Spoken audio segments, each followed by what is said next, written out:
What's different this time, though, about semiconductors, they used to be this kind of leading indicator of cyclicality, right?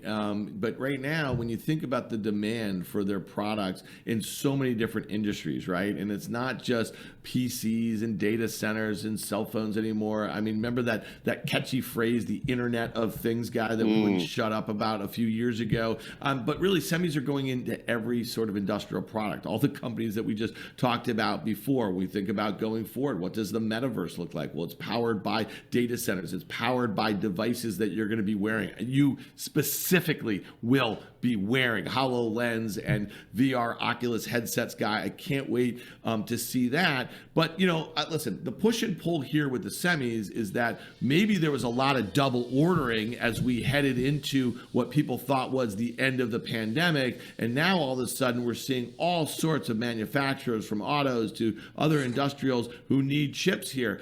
Look at this SMH. This is the ETF that tracks the semiconductor index. It's right there at that moving average, man. That's the 200-day moving average. It's had a really nice bounce. What's your take? You've been generally very constructive on NVIDIA and AMD, and we're going to hit both of those in a second. When you look at this SMH, though, to me, might it look a little challenged? Might it look like a head and shoulders top at that resistance, guy? I think it is, and I think it's going to be challenged here. And I think that, again, that moving average, the 200-day moving average, is going to be was support. You can see when it was support. Well, becomes resistance now. Lower left, upper right, flattening out, probably turning lower. I think if you've been in this one specifically, this ETF, you're taking money off the table. You mentioned NVIDIA. I think we've done a good job here. We actually discussed it on CNBC's Fast Money. We talked about the reversal. I think it was on March 14th. Please don't at me if I'm wrong, but we pointed out how it traded down effectively to the October low, had a huge reversal that day. We said, there's a lot of giddy up here. And I got to tell you, that stock's going from about 215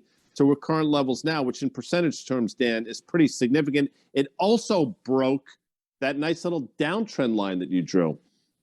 Yeah, I know how to draw the charts. It's not just Carter Braxton. It's not just Carter Braxton Worth who can do that. But I wanted to take a look at AMD, and this is a. Oh yeah, you do. Well, because, wait a second. Can I just introduce this? Of course. There's a in the options world, you want to be able to risk less and make more. How can we do it with an AMD options trade, Dan? See what I did? I think where you're going with this guy, for 10 years I did that show, Options Action, on CNBC's Fast Money, and I love that show, and it's a great show, and I still watch it. My good friend Mike Hot Cocoa, as you named him. I think you named him that, didn't you, back on the show years ago? And obviously Carter Braxton Worth is on it, and our fearless friend Melissa Lee is the host here. But one of the things that was interesting when you were talking about NVIDIA, and this was a company that was got to about an $800 billion market cap at its highs. It's trading about 49 times earnings and 20 times sales. Okay, and we just talked about Apple, what they're trying to do, making this recurring revenue model. NVIDIA wants to look more like a software company than a semiconductor company. On the flip side of that, let's look at AMD, and you've called this one very correctly here. $100 on numerous occasions. I don't know what it is. You wake up, you have an epiphany. When it trades 100, you start pounding the table here. Well, on numerous occasions since the fall, when it broke out in the summer at that $100 level, when it's checked back to 100, you've been there. All right, let's look at this thing. The chart looks very similar to NVIDIA, but here's what's different about these two.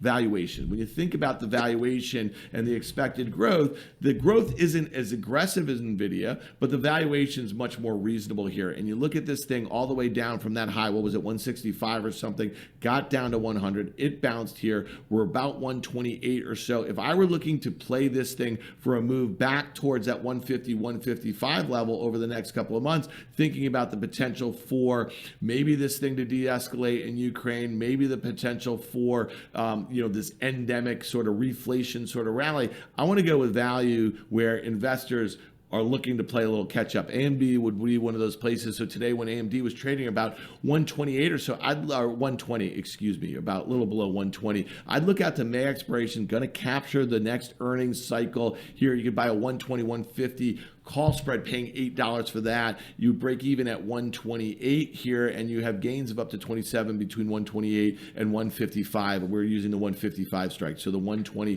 155 call spread. I like the risk reward here. That's how I would play a market like this, where there's a lot of uncertainty in a very volatile name, where there's still some valuation concerns. So to me, define my risk, play for that move back towards 155.